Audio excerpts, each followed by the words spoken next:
Hey everybody, welcome to today's episode of The Suspense is Killing Me. And how do I introduce the Clay McLeod Chapman other than to say thank ye, Cy, for joining us? Little nod to the Dark Wow, Tower. Yeah. I like it. That was damn.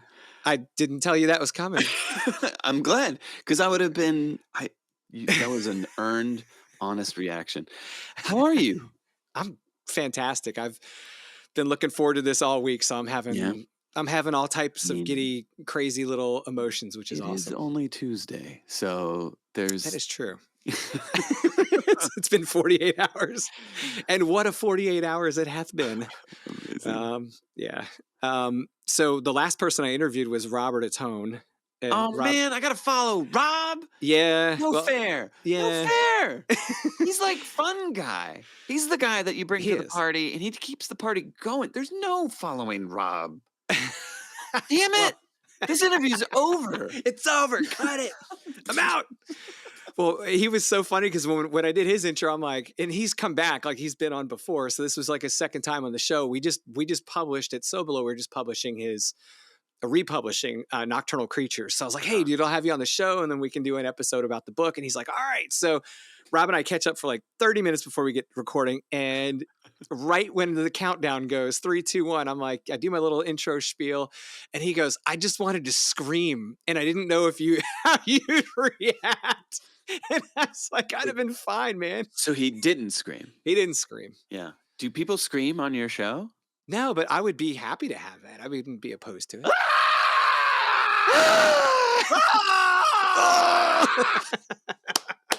You're the first screamer on the show. Oh my God. Someone had to do it, right? There you go. Broke the ice. Showed you up, Rob. You just Yeah. wanted to scream, but you didn't do it, did you? No. That's why they bring me in. That's right. I ain't afraid to scream. I follow the impulse. You have the impulse, you follow through with the impulse. We're looking for people to follow through, Rob. Action takers, not sideliners. Are calling the police as we speak. So they're like, the guy next door is generally just a little wild anyways, but we think something's genuinely wrong. We received calls of a domestic disturbance. Is it all right if we come in and check the house? I'm alone, officer. Dude, if the cops show up in the middle of this, we have to get them on the show. Oh my God. Can you imagine? Oh Lord. That's just what I need. That's just what I need. Like, even like, yeah, like it was so weird. That guy who lives across the street, he's always like getting domestic disturbance calls, but he's always alone. He's always talking to himself. We're not sure what he does besides get the cops call on himself. That's about it. So you've recently released a book. Yeah. Wake up and open your eyes, Clay. Oh man. Oh, what a doozy. What did I do? What have I done? I was talking to a friend of mine about your book this morning. I was like, hey, I get to do an interview with Clay Chapman today. And he's like, oh, that's cool. Have you read his new book? And I said, I'm reading it right now. And he said, what do you think? And I said, do you know what it's about? And he said, well, I'm a little familiar with the description. I said, brother, buckle up. This one's wild.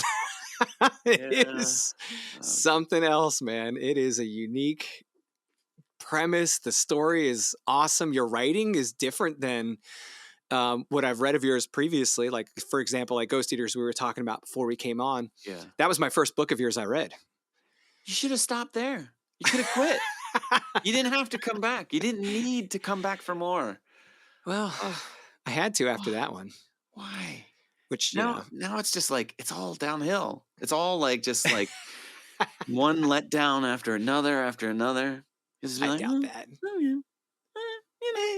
It can't be. There's no way. There's no way. I refuse to believe it. I mean, you're obviously on a roll with, the memorable releases recently. I mean, I write a lot of grief horror. So when Kill Your Darling came out, I was getting spammed with people like, have you read this yet? You're gonna love this. And I was like, I've seen the cover. Okay, so why grief horror? Like, why? Like, if you're like, I do grief horror. I'm like the grief horror guy. Like, I didn't say that. why do you do that to yourself? Why put yourself through that? That is a damn good question. And I'm interested in your take on this after I answer your question. But like, um, honestly, it started for me when I said, if I'm going to write about something, I want to write about something that people feel. Like you can Mhm. feel it, like when you read it. And I've asked myself, what really scares the shit out of me? Yeah. And it wasn't a lot of like the more, I would say, like entertainment heavy type horror that's out there. Although I'm very entertained by it and I love it. It doesn't scare me. The things that really scare me are the things with the highest probability of occurring. Yeah. And obviously grief is unavoidable. Yeah, right? Yeah. You It just is reach a a certain age and people start to like fade away, yeah. disappear, say goodbye. I think part of it's therapeutic. I mean, I think somewhat, and I hate to, I hate to admit this out loud, but I think I had a realization this last 2 years, as like you said, people around me have aged, and that I've got to kind of prepare myself a little bit for this, and I think it's one of the ways I do that. Yeah. Oh, man. But to write about it, I mean, Yeah, reading about it is like you're just like lashing yourself over the back with a whip. But like to yeah, write it, you're like, ugh, you're like getting yeah, like you're carving into yourself. And like, yeah. I mean, how do you like, what do you feel after like I you're don't. done? I've only done a few things in my life that have made me cry, and that's one of Yeah. them. Like I've made myself cry just sitting in my like I'm writing and my wife's sitting across from me and she's like, "Are you okay?" And I'm like, "I just made myself cry." I'm like, "I got to take a minute, close the laptop and step back because you've got to this point where I feel like you really have to get in deep with your character and you've got to feel what they feel to express what they feel in that type of writing. Yeah. And it might just be me being like super dramatic or whatever, but that's just my method. So I have to it's actually pretty like intensive for me. I can't come out of those things. I have to stay in that project till it's done. I can't just like bob in and out because I got to get like to a certain depth. But Yeah. do you feel the same way?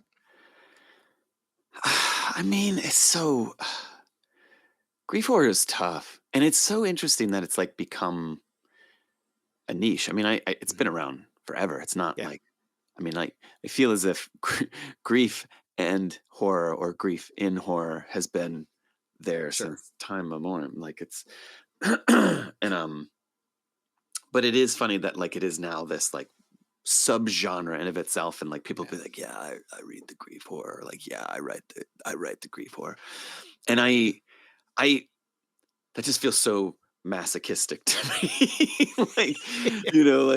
Like, just Yeah. um but I think I did something similar to you where it's like, I've been really fortunate to be able to write, and at a certain point you just have to kind of like, when you approach a new story or a new project, you have to ask yourself like, why am I telling this story? Why, Mhm. like, do I want to scare people? Do I want to scare myself? And like, you know for me, I think like a lesson that I learned, I guess, was this idea that like, I don't know, like I say it all the damn time, but I truly mean it. Like I just want to feel like there's like skin in the game. Like Mhm. why, like I need to scare myself. Uh and when you're a parent, like at the end of the day, the scariest thing is just like what happens to your kids, like, putting your kids out Yeah. there. And like I just I think I've just spent way too much of my life fantasizing over the dangers and threats of like my children. Yeah. It's not healthy. It's not. There's Now, nothing about it that feels good. And the only the only catharsis, the only outlet is like, I'm gonna write it out of my system, and it's led to like some stories. have you written it out of your system though? I mean, does it leave? No, no, no. But I do. It's funny, like it never leaves. The fear never leaves. Mhm. But the exploration of it has to like evolve. Right. Like I think like all of a sudden, like grief horror is I feel a little weird about it because like I don't feel like I'm like a practitioner of it. Like I let the Mhm. story dictate what it wants Sure. to be, you know. I'm I'm not, it's not like I sit down and it's like, all right, here we go. Like Let's break all where's the the grief? hearts. Like let's like where's the grief? And I'm gonna oh there it is. Like tap that nerve, tap tap tap tap. Like I don't I think as soon as you start doing that, like where it's like where you put the cart before the horse and it's like I am going to write grief horror, then it becomes uh it's just another system. It's just Yeah. another like a thing that like people are setting out to do in a way that doesn't feel Right. emotionally honest to me.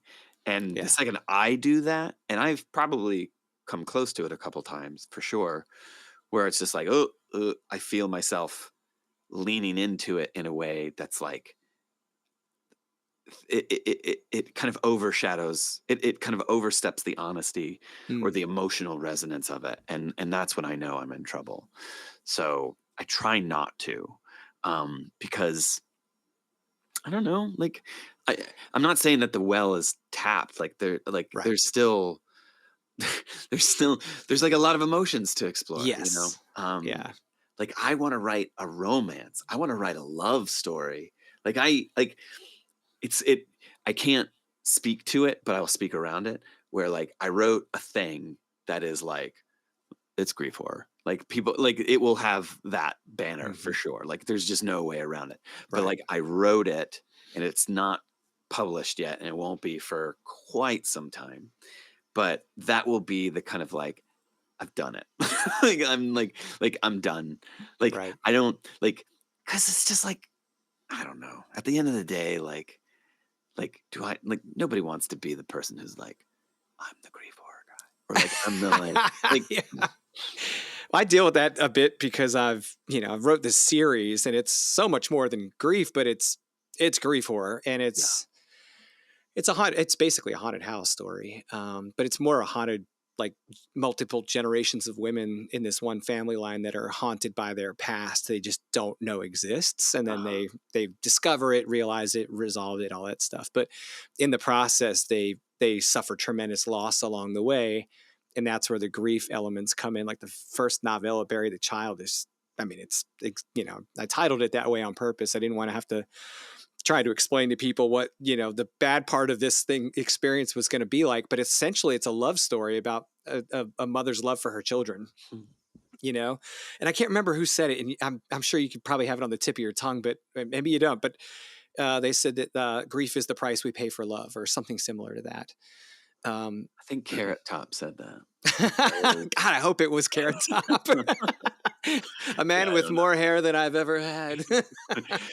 Um, That would be great. but like you lived in it for 3 books. Yeah, Do you ever wanna just yeah. say like, "I need to, like, take a walk. I need to go outside, like, hug Yeah, my kids." yeah, like the third book, I was like, this has to be a fast moving, like high pace, more horror with a bit of more like I guess you could say active horror, or more like contemporary horror action elements to it, because you can't just sit in grief for 4 books. I mean, it's just gonna it's one, it'll get stale. Yeah. Two, it doesn't progress the story. You have to move past this. Your characters have to move past their grief. So are you going to stick with them long enough to see that happen? And if the answer is yes, you have to be the one that moves them along, in my humble opinion. So that's where I think you could probably watch it in that series. You could probably see the ratio of grief to other things diminishing a little bit over the titles, just because it's not just about grief. It's not, like you were talking about before, it's not performative or exploitive of that Yeah. experience, but it's founded in it. It's almost like this underlying current that motivates them. A lot of it's just loss and longing. Yeah. It's so funny, like, hearing you talk about it because, like, it made me think, okay, because I have kids and I've spent the majority of, like, the last decade of my life watching way too many animated movies.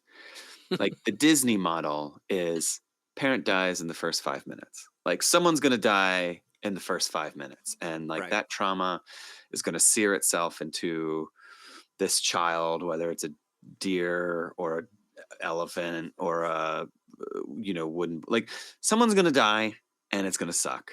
And we're gonna go on a journey where this grief, this trauma is gonna either be rectified with or like come to grips. And like that is like it's always the defining characteristic is gonna be the dad, is gonna be the mom, like who's gonna die? And like that to me, like once you're aware of the formula, the system, it's like, oh, this is just a trope. This is just like a narrative device Mm. that like forwards the story, advances character, like it does all the things that it needs to do. But when you like see it laid bare, Yeah. it's just like, oh, you're just emotionally manipulating me. Like Yep. you're like this is a mechanism. Right. And I mean, that's all art is anyway. Like Mm. stories use these tools. Like I am aware that like we're creating mechanisms that are supposed to spur these emotions, but it's this when it's so obvious, when it's so kind of readily apparent that Right. this is the formula. Like, oh, here's little Bambi, like mom's like, oh, like, like it's like, you know, or like like God, good dinosaur, or I haven't seen that. parents die, done, dad, dead. Spoiler alert, dad's Everyone? dead. Boom. Ah, Like you could play bingo. It's like you're like, okay, which parent wow. dies? How long does it take? What's the Yeah. emotional hurdle? Can you go swimming because your dad drowned? I don't know if I can. Overcome your fears. Live past your trauma. So I just feel like grief horror has to do it in a way that is just honest. Like you Right. have to be honest, like emotionally honest, because the second I sniff the mechanism, Mm. I'm like, mm-mm, mm-mm. How do you when you see or read Pet Cemetery, for example, like how did that? Because to me, that was probably the defining adult horror moment for me as a Yeah, kid. Was like seeing Pet Cemetery as a movie before I ever knew it was a book. yeah, And going, oh my God. Because my mom knew I was into horror and stuff. But up until then, it was like, Friday the 13th. But I didn't feel Friday the 13th. I was just entertained by Friday the 13th. Although, you know, there's something to be said about Dream Warriors scaring the crap out of me because I was like, I got to go to bed tonight. yeah. And the language, how shocking. I mean, Pet uh, Cemetery is amazing. Like, I do think of it as like a retroactive, like retconned grief, like OG grief horror, because that's the mm, one we all point to now. It's yeah. like Yeah. everybody says, "Oh, Pet Cemetery is grief horror," and like, I mean, that's what 30 years old, 40 years old now. Like that was Yeah. like I mean, 80s, early 80s, mid 80s. yeah. Yeah. Um, can Yeah. you Mid imagine 80s. someone like being like when that was released? If someone was like, "Aha, you have now created grief horror." Stephen King's like, yeah, I invented it, dude. I mean, But I didn't. That's back when crazy. I did it, we didn't have a name We for it. didn't We call just it called that. it horror. We just called it. I was trying to do what is the best Fred Gwynn? Sometimes the heart is a stony place. Sometimes dead is better. That's right. Grief, grief horror. When I was your age, we didn't have this demarcation of grief horror. We just called it straight up horror. That's all I got. I thought you were. So- I thought you were going. you kids You're with your pulling me in. fancy demarcations of subgenre. Back when I was your age, we just called it horror. We didn't have slasher horror. We That's didn't have right. grief horror. It was just horror. Oh my gosh, seeing him in that role was so amazing. Yeah. I just all I kept thinking was, how does a man that size let a baby get him? Like he let that little kid got him. That that maybe we just kind of psychically had that like Herman Munster in our head that like Yeah. when that ankle, when the Achilles tendon goes, Oh. ooh, Oh. yikes. Oh my golly. I It felt was that. I the just crazy about talking the about it, I feel it. Like it's like, yes. Ugh. ooh. The thing about the scalpel was it was like my mom couldn't wait for me to see that scene because she'd been telling me my whole life that, you got to look under your car when you go outside because someone could be hiding underneath it and they'll just cut your Achilles. And then I'm like watching this movie and Gage gets the scalpel and I'm like, oh God, it's getting ready to happen. And she's like, see, I, told, I told you there's babies with scalpels out there. No fair. No Yeah. fair. Yeah. Oh gosh, that was No so fair. heartbreaking. No fair. No fair. Don't do it, Lewis. Oh yeah, that was. I think it was just like that was like one of those like just monumental things. The other thing I think that like influences a bit of it is those of us peoples who are in love with the just dramatic, heartbreaking, gothic stuff, right? Like watching something like I haven't seen Nosferatu yet, so I gotta make sure I don't confuse people when I say the story of Dracula. And I mentioned that in 2025, everyone's going to think, a lot of people are watching Nosferatu right now in the movie theater. I haven't seen it yet and I can't wait to see it. But there's just that, like, let's go into the darkness and Yeah. feel everything. It's like so emotionally charged, everything. I mean, I hate to be the guy who says it, but I think we're living in some dark times, Yeah. and horror in of itself becomes a respite Mm-hmm. for you can look out your window and you can see the things that are happening out there. You can open up the newspaper. Um, Sometimes a book kind of is that's the window that you want to look through Yeah. instead. So Well, you wrote a terrifying window. Jesus.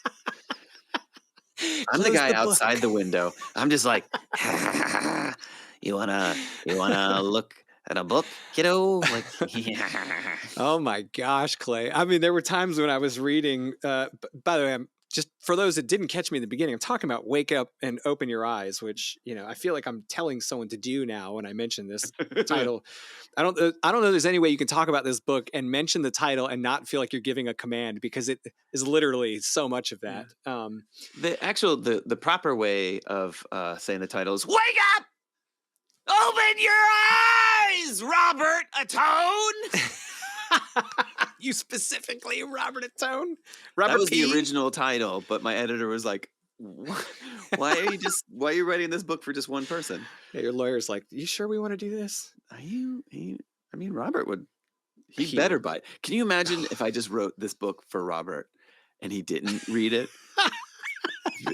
So every time I'm like, Robert, Him and- have you read anything? He'd be like, huh? I'd be like, did you pick Oh up my anything? He'd be gosh. like, I don't know what you're talking about. I'll be like, so sad. You'd have to gift him a copy just to make sure he actually followed through. And then you're like, did you read it yet? He'd You be like, know? not yet. It's in the pile. There's so many themes and there's like all these currents running through this story and like there's all this stuff. And I think you can't skim across the surface of this book, Clay.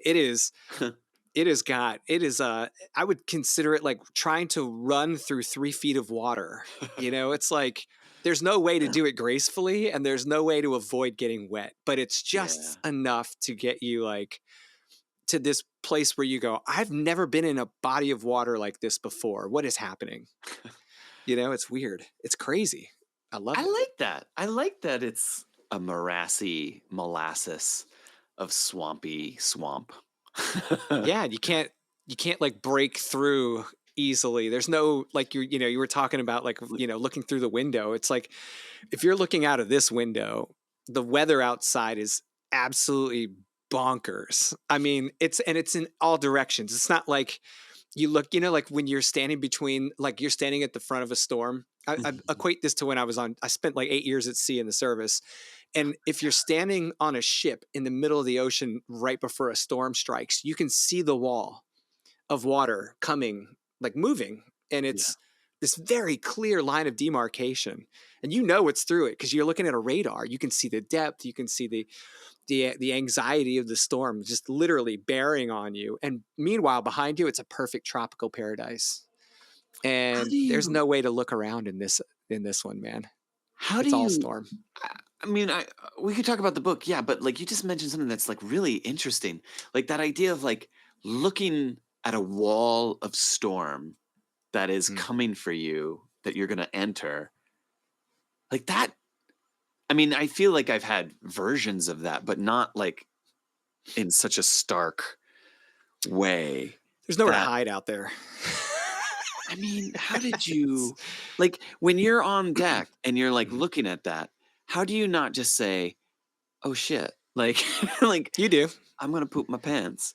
Yeah, you do. I mean, it's kind of like the first time you see a 40-foot wall of water, like you're ride through a nor'easter. It's just life I altering. have never looked through a 40-foot wall of water. Like I have imagined it. I have like Yeah. seen the perfect storm.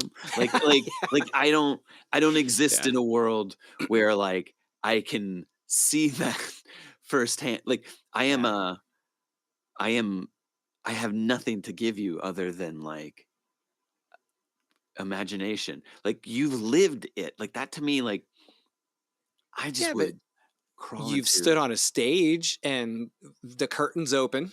Like, what? because I've been a musician, so What? I'll just equate this to the same kind of emotion, right? Yeah. Where like if you're playing in front of a significant number of people, or you're on stage in front of a significant number of people, and you know this really well, sometimes you can't see anyone. Like Hmm. if it's light and it's dark, you can't see the crowd. It could be 10 people or 10,000 people, and it's almost the same. Um, but when the house lights are on and you see all those people, it does something to you inside. Yeah. And I've felt that. I feel like it's the same way. Like there's nowhere to hide. Yeah. You're literally just standing there staring into this ominous, immovable, of unavoidable thing. So wait, you play an instrument? Guitar. Guitar. So like I'm just imagining you on this deck of this ship.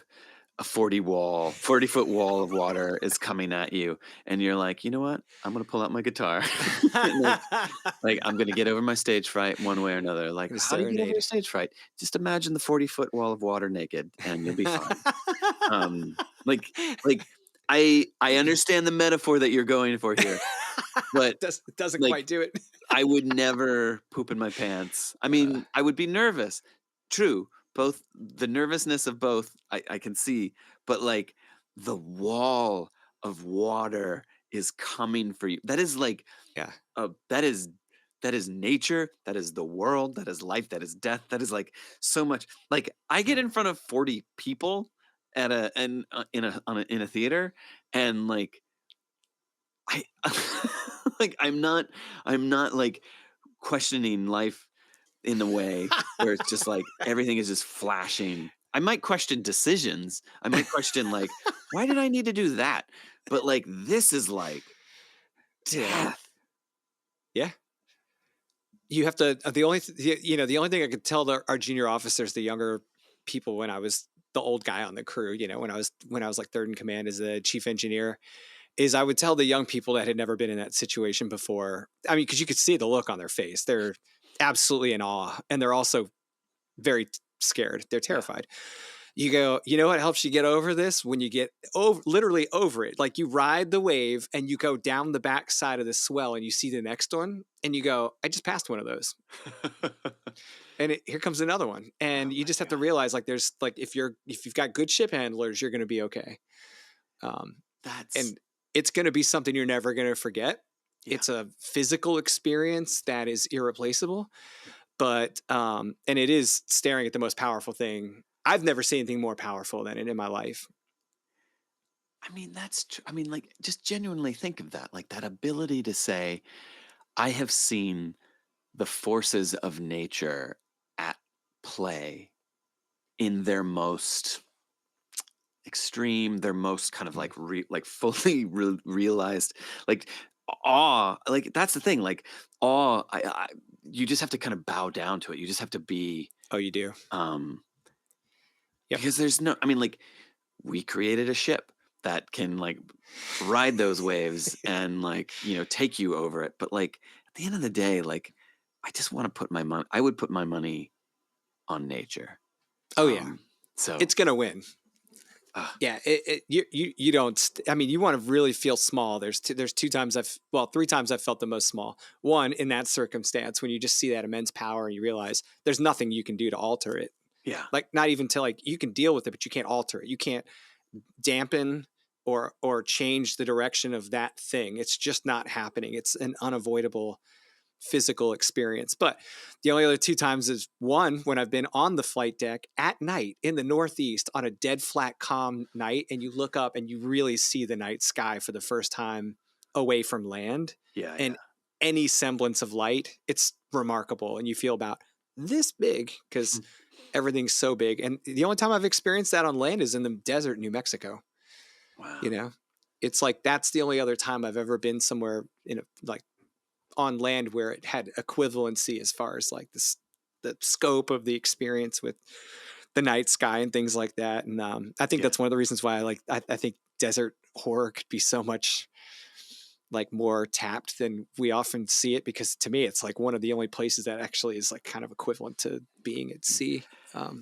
Have you seen this film called, I think it's called The Outwaters? Mm-mm. It's a found footage film that came out probably like maybe it's like 2 years ago now.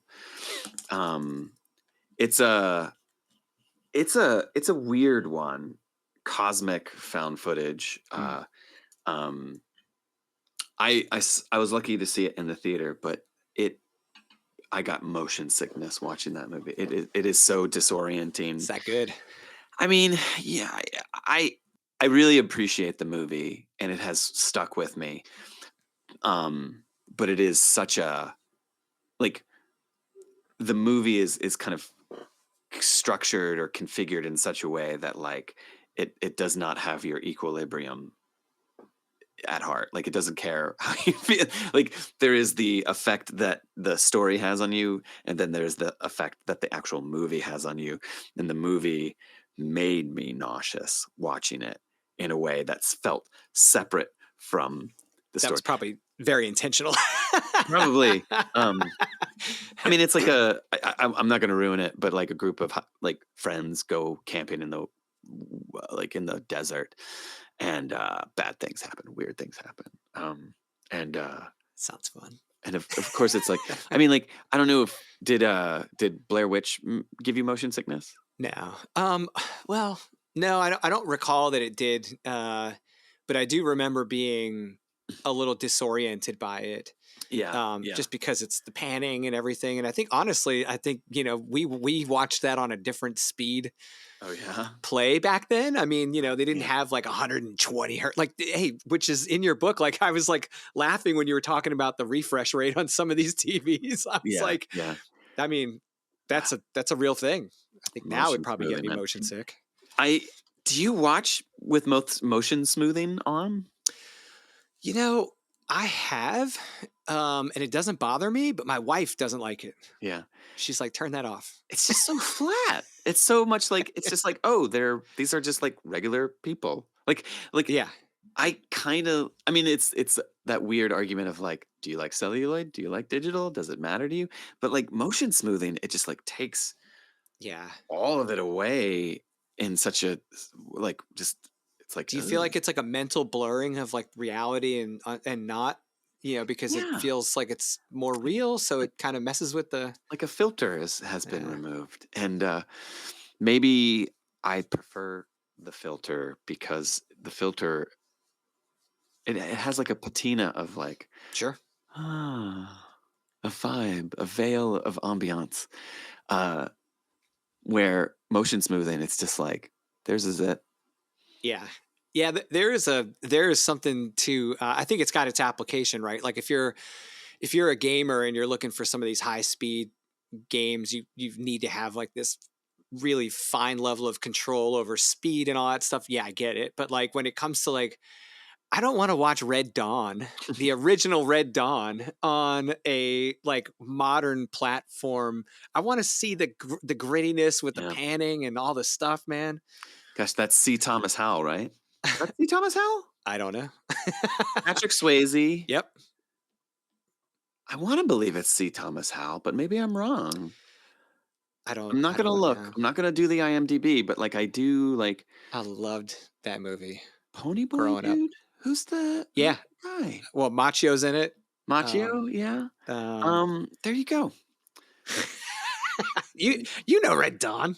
I do know Red You Dawn. look at you. You know Red Dawn. I mean, if you're of a particular generation, you know those movies. It's kind of like Goonies and all the things. Yeah. But like, it's so funny how, I mean, Red Dawn gets its love. God, they did a remake of it too. I refuse to watch it. Eh, you know, It's probably great. I just didn't give it enough. That's me. That's a me fault thing. It's nothing wrong with the movie. It's just I just didn't give it its time. I guess I don't want to tarnish my yeah. experience with the original. I don't know. I mean, it's so funny because like I do think that I saw the remake and it's pretty forgettable, but like Yeah. I do think it's so hard to do. Like when you have these movies that were made in the 70s and 80s, films like Straw Dogs or Last House on the Left or even Red Dawn, which is a lot less kind of extreme than those others, but like these movies that like were made in a particular era by particular artists who didn't necessarily care about, you know, being gingerly with the viewer's emotions. But then these remakes come out through the studio system, and they're all a little toothless, and it's Mm, because it's like, oh, Straw Dogs, we can't do that again, or like, oh, mm, like Red Dawn had a kind of Red Scare, red. mhm. Yeah, I mean, it was such a like it was of its time, Right. Cold War, just like you know, and then they do the remake, and it felt very much kind of like, oh, that's not, like we got to be really careful with like who um, and that's, I mean, I get it because like I think it doesn't take much to kind of be like this, like the original, and be like this is kind of like it's a little, it's just it's I don't know if it holds up. Does it hold up? Does Red Dawn hold up? The old one or the new Yeah, one? the old one. I know the new one. The old one does, but I don't know how much of it's just nostalgia. It's Yeah, like how much of it is just I grew up and it was part of like it was on TV all the freaking time. yeah. But And like it just it's brings you back. wasn't it the Russians?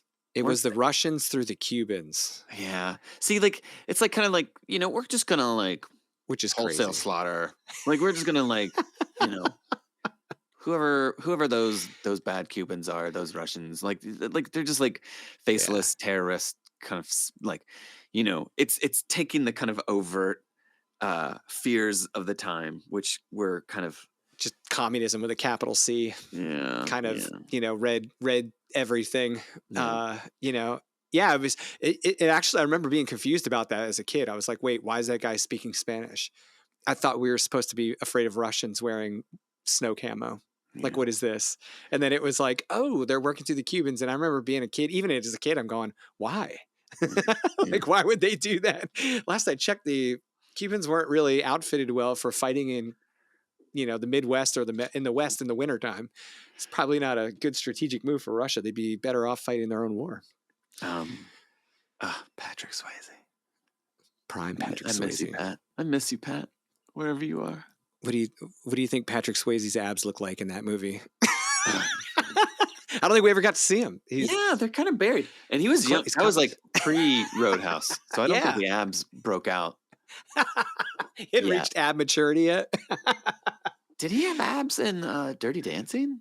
He had to have. I I mean, refuse it's to believe he Red didn't. Dawn, Dirty Dancing, Roadhouse. Roadhouse. And all God, I Roadhouse is remember so is good. abs in Roadhouse. I mean, I'm sure it was a process and they were on their way. He had maybe like a 3-pack, 4-pack by, I mean, he was pretty, He he was was a cut tight dude. in Dirty Yeah. Dancing. That guy was like, I mean, he was, He had it together. but I don't think he didn't oil the abs He had the high until panel pants going at that time too. I don't know if you remember I don't. that. But now I'm kind of curious. Now you're gonna want to I'm gonna see it. Google after Yeah. this conversation's over. I am Googling Patrick Swayze pants. Dirty Patrick Dancing. Swayze pants, Do you have a? Do 1986. you? I would like to fit into my Patrick Swayze pants. You're gonna have to buy a pair of pants and name them Patrick Swayze, These and are my. then just anytime you wear them, that's what you'll think of. Have you put on your Patrick Swayze pants? Maybe those are the only pants I should read this book in. You can only read wake up and open your eyes when No, wearing your Patrick Swayze pants. Do you hear no. that Robert Piatone? The book is uncomfortable enough. I don't think we need to make it even more of a painful ordeal for the reader.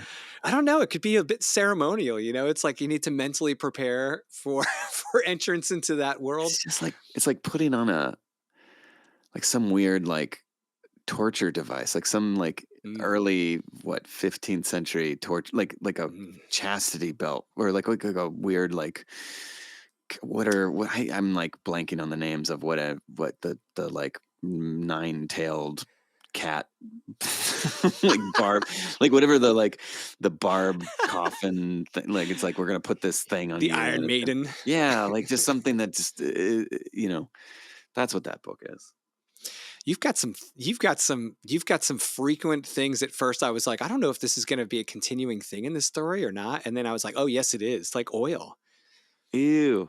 Oil and oily. And I was Ew. like, Clay is Yeah. really, and now, full disclosure, I've got a NetGalley version of this, which is probably previous to the, final release edition. But um, I would find it hard to believe that they would have diminished the quality or quantity of mentions of oily Oiliness. substances in this book. It's a greasy book. It's greasy. Yeah. It's greasy.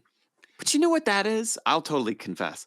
It's plasma screen TVs. Hmm. Like just the idea of like plasma. Like I was just fascinated with plasma and any oiliness, it yeah, like I'm just for It me like when stays I'm with you.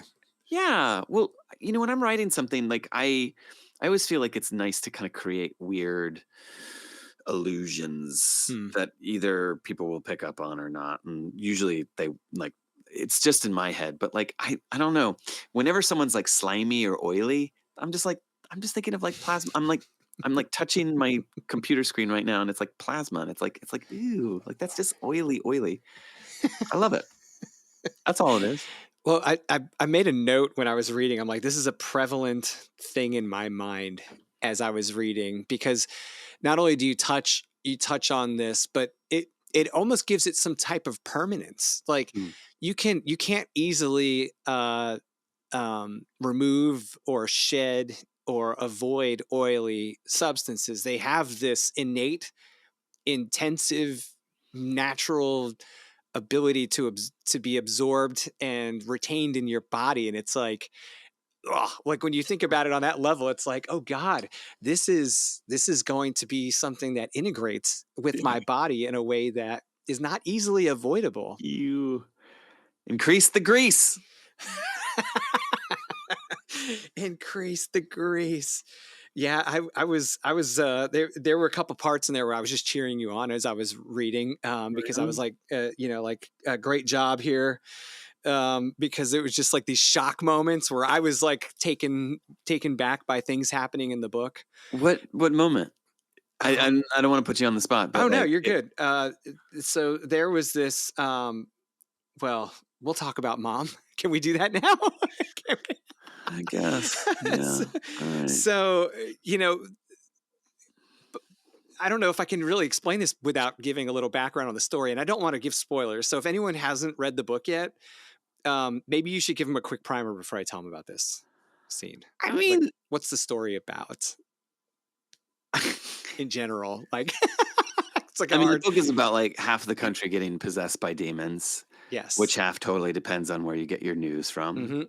Hmm. Um, and then, but like the story is like like there's this dude, cis white male guy, lives in like a coastal elite city on the East Coast. He's from the South. His parents still live there. They have been kind of like leaning more and more into their conservative values, to an extent that it becomes kind of unhealthy, Mm. and eventually, finally, they just disappear. Like they're not picking up Right. the phone anymore, and due to that, this guy Noah has to go go to their home, his childhood home, and see if they're okay. See if mom and dad are doing fine, and lo and behold, they're not doing fine, They and are things get not. really bad. Bad. Well, they get really bad, and I wasn't sure because of how rapidly things were decomposing in the first act. I wasn't sure how you were. I was like, wait, all of this is happening right now. Like, there's quite a bit of book here to go. And I was like, oh God, like, where are we going? Right. It was like, Yeah. it was a kind of a fun moment for me because I was like, uh-oh, like we're in for a ride. If this is the first, few chapters, I mean, it's on. And that part I was telling you about is like, so when he gets home, again, spoiler alert. So if you guys don't want to hear this, there's this moment where, and I wasn't prepared for this in a way that I should have been. I thought, because there's this part where he finds his parents and then they're not acting right, and he starts to realize that there's this connection with them and what's possessing them, to not give it away, which, I mean, it's fairly obvious. So you start reading the book, and then he's alone with his mom in this room for a moment, and it's this desperate, disturbing point in the book where it's not like a traditional horror experience, but I had this reflection on it where I was like, oh no, this absolutely is, because his mom is doing things to herself, and he's like, please stop. Like, it's like this desperate, like, it wasn't like gratuitous in the way that she was like trying to consciously do something to him or Yeah. expose him to something. Like, all I kept thinking was, this woman would be mortified if she was in her right mind and she knew what she Yeah. had been doing in front of her son. But the part where I cheered you on was I'm going to quote your book here. Oh God. He goes, mom, please just stop it. Stop. Right. And you say, but she won't stop. She keeps rubbing her fingers over her raw skin, winnowing across the distended flesh, the wrinkles, the coiling hairs. God damn it. And Oh I was man. like, oh my God. I was like, Clay, Yeah. what have you done to me? I called that one out. That was fun. Yeah. You know, I Um, I I will. I think I gotta go on record because um, it has been really interesting how this particular moment has oddly been really hard for a lot of readers, and I can see it. um, it you know, like we're in an era right now where I think there's a conversation about bodies, human bodies, women's bodies, Mm. and the sexualization of them, and uh, the conversation that I have been kind of been aware of around this book and in this particular moment in the book, which has been very humbling and like pretty sobering, is this idea of crone horror, Mm. where you have, in essence, an older female body Okay. that is, whether it's sexualized or not, I guess it kind of depends, but like that you that the focus of the horror is on the female form at Oh, this kind of advanced stage in its gotcha. age. And a lot of readers have been really uh I mean, it's a grotesque moment, and that I think that plays into it where it's like uh yeah, like what is my point here? Like I think like it's been really humbling to know and learn and kind of, within the kind of after the book has been released, is this idea that like that crone horror in of itself is this Hmm. version of horror that is not only off-putting but offensive, and I don't know, like it's you're always kind of walking this fine line in terms of intent and Sure. uh execution, and kind of Yeah. like what is too far, what is too much. And you know i I wrote this at a point where, like, I think X might have come out already. Mm. It had to have.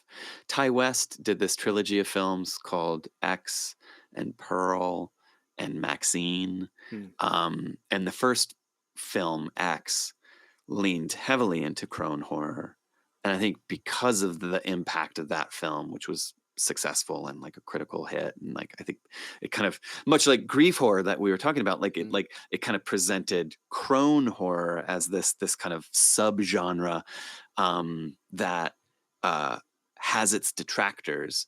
And you know, I I'm gonna kind of show my hand here and say that like in writing this scene in the book, I hadn't intended to kind of like tap into crone horror or like expose, like to do uh like lavish the camera on the elderly female form in a way that Hmm. felt, yeah, again, it's so funny. It's like I it's true. I did want it to be a shocking scene, um, but I had not personally been like, here is my moment of Right. crone horror, or here is my moment of like, uh, ex- like, like exploiting the Hmm. elder female form. I didn't even see that. Yeah, I Like, mean, and maybe that's because we're two white guys kind of yeah, having it this might be. conversation. You know, like Yeah. I kind of want to like clearly like come clean and just Yeah. say like that was, it totally wasn't the intent. And but you know, it's like I am a guy, and I'm a straight white male, Yep. and I'm writing this scene, and it's playing out in such a way, um so that has to come into the reading experience to whatever extent. And Yeah. so like, you know, it's just interesting, like I, like not every conversation, but a lot of the conversation around this book for me that I've either been a part of or that I've been exposed to, like it really is this scene. Is And it really? yeah, yeah. I mean, I get it, but at the same time, this is not what this book is about to me, like at all. Yeah. And I didn't catch on to what you're saying. You're actually teaching me a tremendous amount right Yeah. now. And like you said, probably just because my perspective is definitely obviously biased, Yeah. being what I am. I thought about it more of like mom and son. Yeah. Like, how shocking is that that's your mother? Yeah. Like, Well, that's a part of it too. I was like, oh Like my God. like the Oedipal incestuous, you know, like Yeah. it's such a, but I guess, so all of that said, the intent behind the scene for me was, I vividly remember watching The Exorcist as a kid. I watched the movie of The Exorcist before reading William Peter Blatty's book. Hmm. And I vividly remember as a child watching the scene of Reagan Hmm. violate herself with a crucifix. Shocking. Shocking. Yeah. And then forcing her mother to bear witness to this. And like that scene to me remains one of the pivotally traumatic scenes. Like Hmm. that really Yeah. like unnerved me as a kid and has lingered with me. And Sure. that is at a point in the movie where like the tides are shifting, and now we have entered, this is no longer like a medical problem, an emotional problem. This is like a spiritual problem. This is a supernatural problem. Like Right.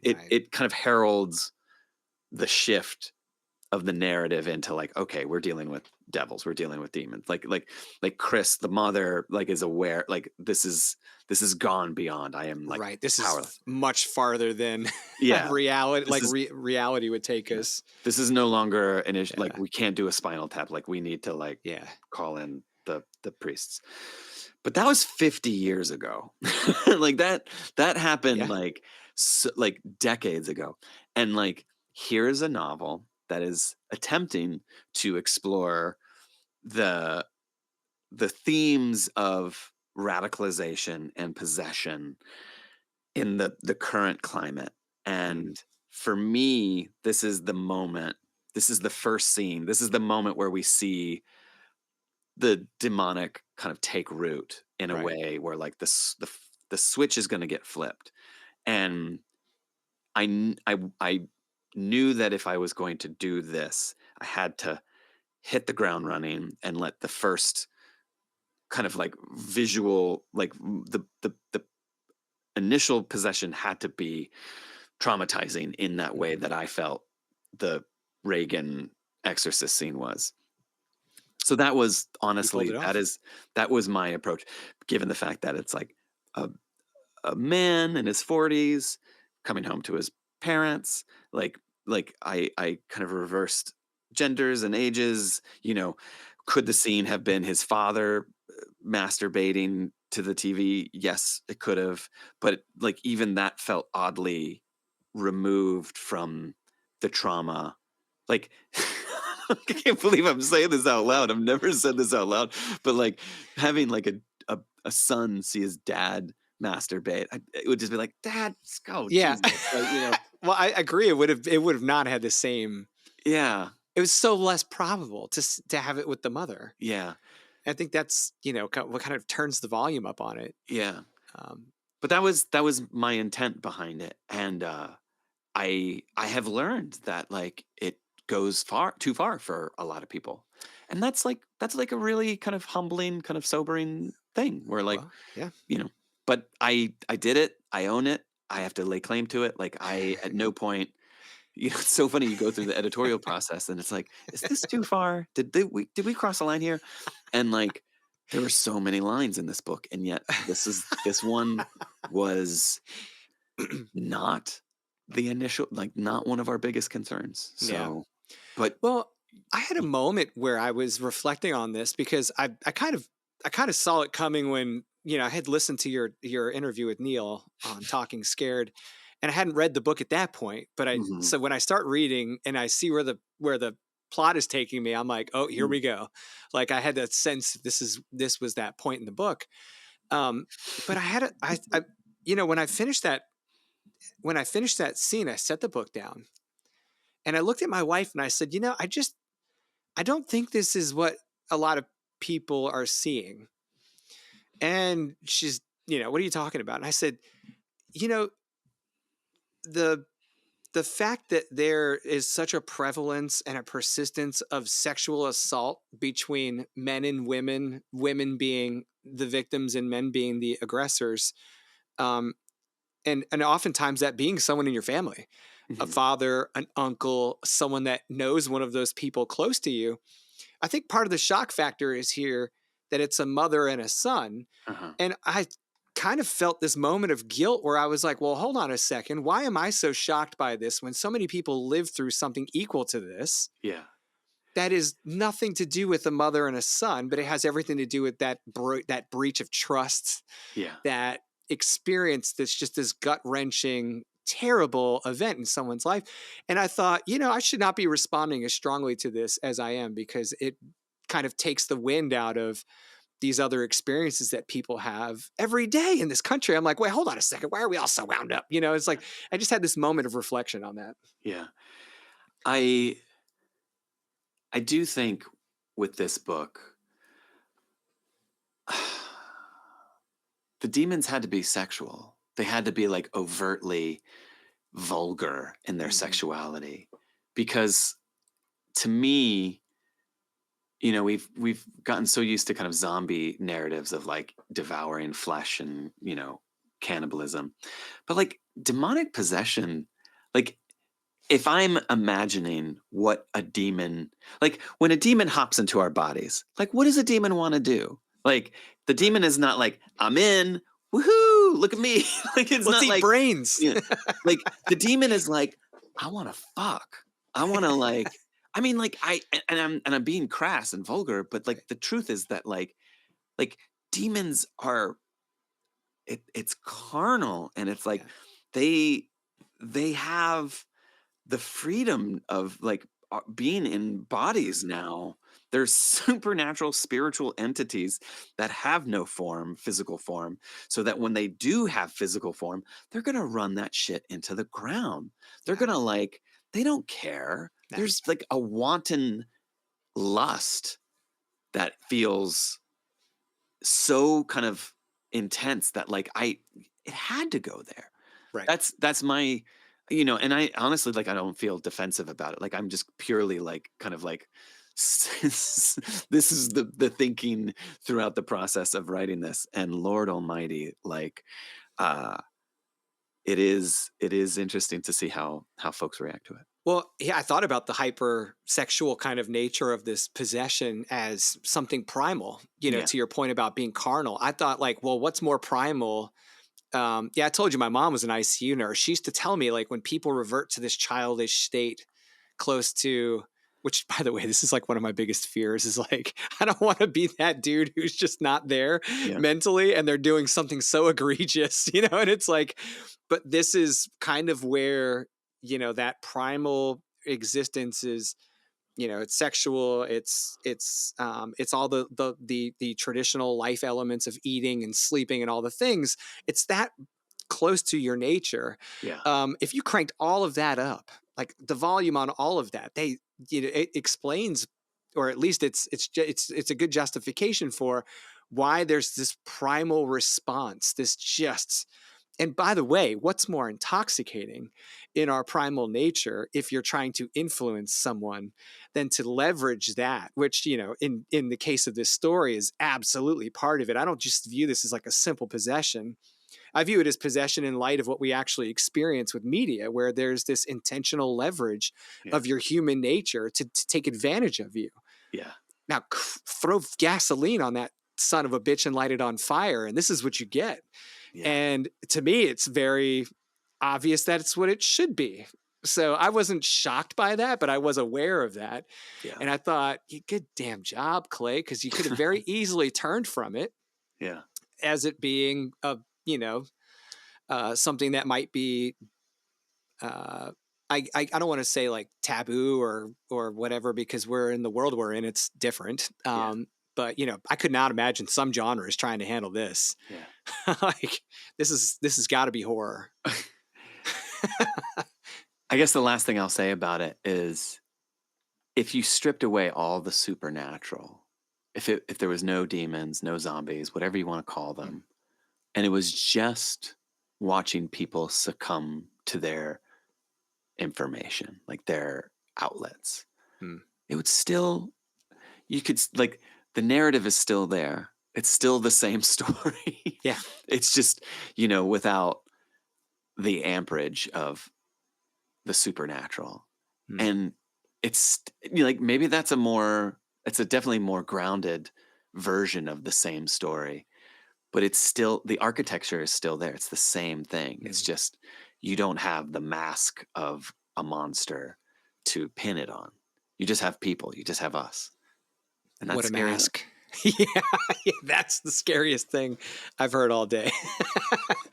um, well, Clay, I know time's getting tight, and you and I could probably decompose this story, for forever. And I'm enthralled that you were able to come on today and take some time out of your, very valuable time and your life and spend it with me talking about this story, because I've been dying to. I've been reading it knowing that we were going to talk about it, and I'm like, oh gosh, I just am really enjoying this. So if you guys don't have a copy of it, go get it.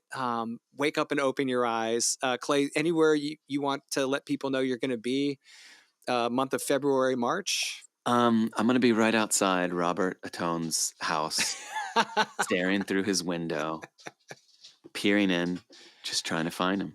Just Um, looking for Robert. Wherever you are, Robert, I will be there. I'm Are coming you for you. are you going to AuthorCon? No. Okay. But we will see you at Horror Reader Weekend Yes. in Yes. March. May. Sorry. May. Oh May my 2nd God. through 4th. Yes, I'll be there. Cool.